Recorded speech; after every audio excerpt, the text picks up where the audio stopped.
नमस्कार, जनपक्ष में आपका स्वागत है। मैं हूं प्रियदर्शन। आज सुबह जब लोगों की नींद टूटी और उन्होंने अपने सोशल मीडिया पेज खंगाले, तो अचानक जो वीडियो दिखा, वो सोनम वांगचुक से जोर जबरदस्ती का था। मंच पर पुलिस वाले जबरन उनको लगभग उठा के घसीटते हुए सा, क्योंकि इतने सारे वीडियो थे, लगातार धक्का मुक्की हो रही थी, भीड़ थी, पुलिस वाले थे, सफेद चादर से उस दृश्य को घेरने की कोशिश हो रही थी। वो एक दारुण दृश्य था भारतीय लोकतंत्र का। आप कह सकते हैं कि क्या ये उचित काम था? एक तरह से देखूं तो मुझे थोड़ी-सी राहत महसूस हुई। इस अर्थ में, हालांकि ये बड़ी क्रूर सी राहत है, एक आंदोलन के साथ थोड़ी बेईमान सी राहत है, क्योंकि अंततः इसकी वजह से सोनम वांगचुक की जान बच जाएगी। सोनम वांगचुक जो बिल्कुल जान देने पे तुले थे, हालांकि उन्होंने कहा था कि 20 तारीख तक वो बचे रहेंगे, आंदोलन करते रहेंगे और जो संसद चलो का मार्च है उसमें शामिल होंगे। लेकिन जिस तरह आज पुलिस उनको उठा के ले गई, वो कहीं से सम्मानजनक नहीं था। इस राहत के बावजूद कि उनको बचा लिया जाएगा, लेकिन ये एक इशारा है कि सरकारें या ये सरकार आंदोलन से किस तरह निपटेगी। आप को याद होगा कि शुक्रवार शाम ही दिल्ली में पुलिस कमिश्नर के बदलने की खबर आई। अनुराग कुमार अब दिल्ली के नए पुलिस कमिश्नर हैं। तो मैं नहीं जानता हूं कि क्या जो सतीश गोलचा थे पिछले कमिश्नर, वो आंदोलनकारियों के प्रति ज्यादा सदैव थे, या इस चलते उनको हटाया गया कि इस आंदोलन से ठीक से निबट नहीं पाए, या अनुराग कुमार को कोई निर्देश देके भेजा गया कि तुरंत सोनम वांगचुक को धरना स्थल से हटाओ। जाहिर है कि अनशन का एक बड़ा मोल भारतीय स्मृति में है। अभी सब कुछ पीछे छूट गया था, यानी जो मुद्दा शिक्षा से जुड़ा सोनम वांगचुक उठा रहे थे, और इसमें आयशा के वे साथी भी जो वहां बैठे हुए हैं, मैं अक्सर उनके नाम लेना भूल जाता हूं, जो एक तरह की गड़बड़ी है, नेहा और अन्य लोग, वो भी अनशन पे हैं। तो ये तमाम लोग उसमें अनशन अब भी अपनी स्मृति जगाता है, आंदोलन के लोगों को आमंत्रित करता है कि वो आए और भारतीय लोकतंत्र के सामने एक आदमी का निजी प्रतिरोध देखें, एक जन प्रतिरोध देखें जिसने एक शख्स को इतना बड़ा नायक बना दिया है। तो सोनम वांगचुक नायक बन रहे थे, और शनिवार इतवार को जंतर मंतर पे जो भीड़ उमड़ती, शायद उसकी कल्पना पुलिस ने कर ली थी। तो उसको यही समझ में आया कि सोनम वांगचुक को तत्काल उठा लो।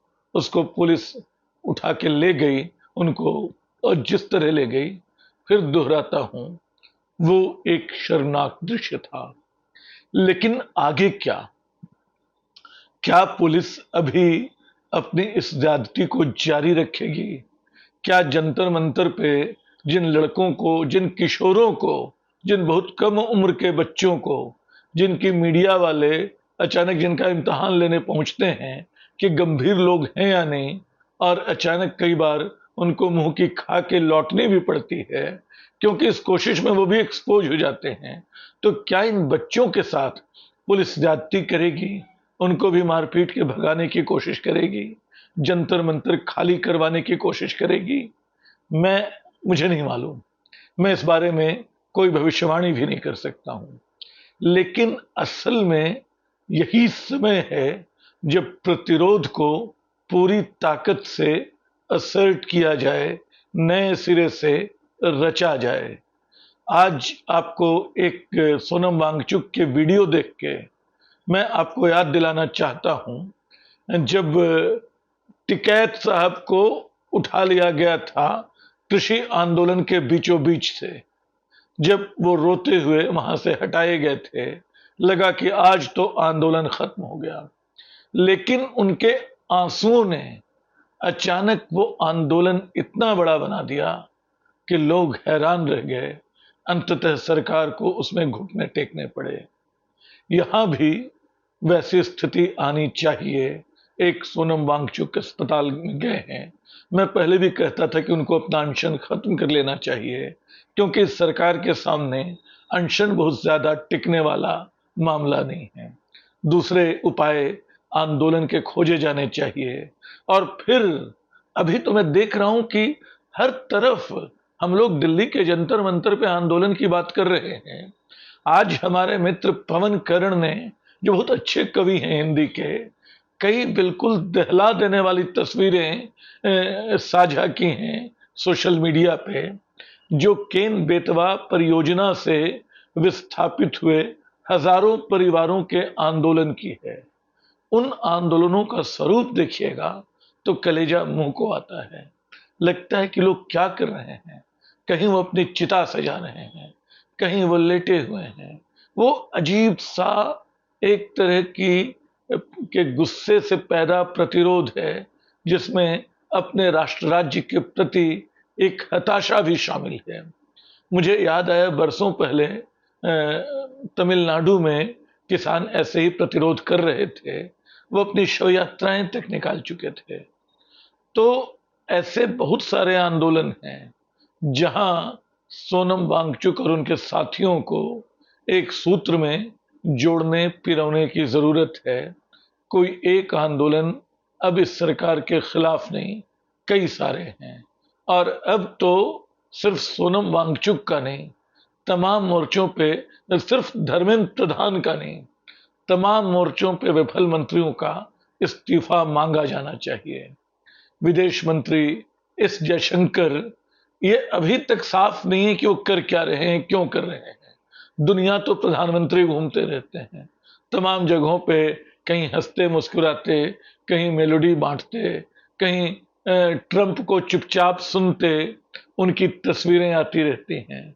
और इसके बावजूद पता चलता है कि कभी अमेरिका हमारे नाविकों को मार दे रहा है, कभी ईरान हमारे नाविकों को मार दे रहा है, और हम चुपचाप उनके राजदूतों को बुला के अपना प्रतिरोध जताने के अलावा कुछ नहीं कर पा रहे हैं।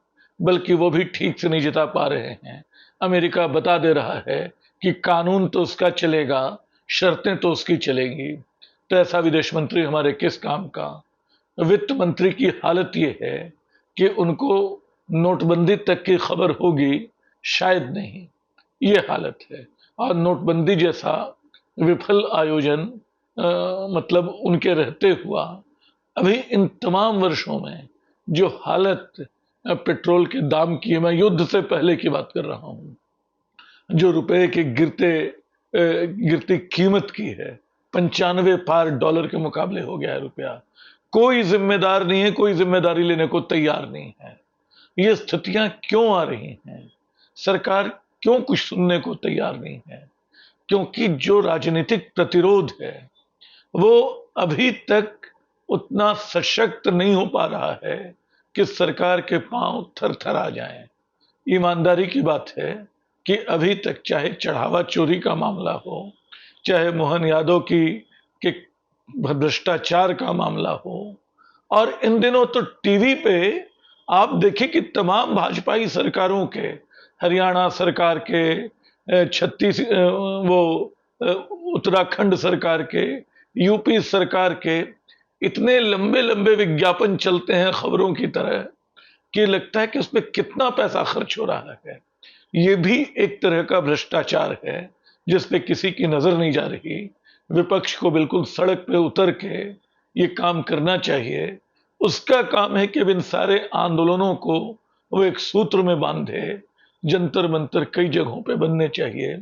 सोनम वांगचुक को बचाना उनकी दैहिक उपस्थिति को बचाना ही नहीं है, उनको बदलना भी है। सच ये है कि अभिजीत दीपके हों या सोनम वांगचुक हों, अतीत के कई मौकों पे उनके विचार, उनके कर्म हमें हैरान करते रहे कि अरे इतनी अपरिपक्वता। लेकिन कई बार अवसर लोगों को बदलते हैं, नेतृत्व लोगों को बदलता है, आंदोलन लोगों को बदलते हैं। तो हमें उम्मीद करनी चाहिए कि ये आंदोलन इन लोगों को बदलने वाला साबित होगा, और उससे ज्यादा हिंदुस्तान को बदलने वाला साबित होगा। क्योंकि अभी की जो हालत है, अरसे बाद बिल्कुल जिसको जेन जी कहते हैं, उसके बच्चे वहां मौजूद हैं, सवाल पूछ रहे हैं, अपनी चिंता जता रहे हैं, अपने भविष्य के बारे में सोच रहे हैं। शुक्रिया।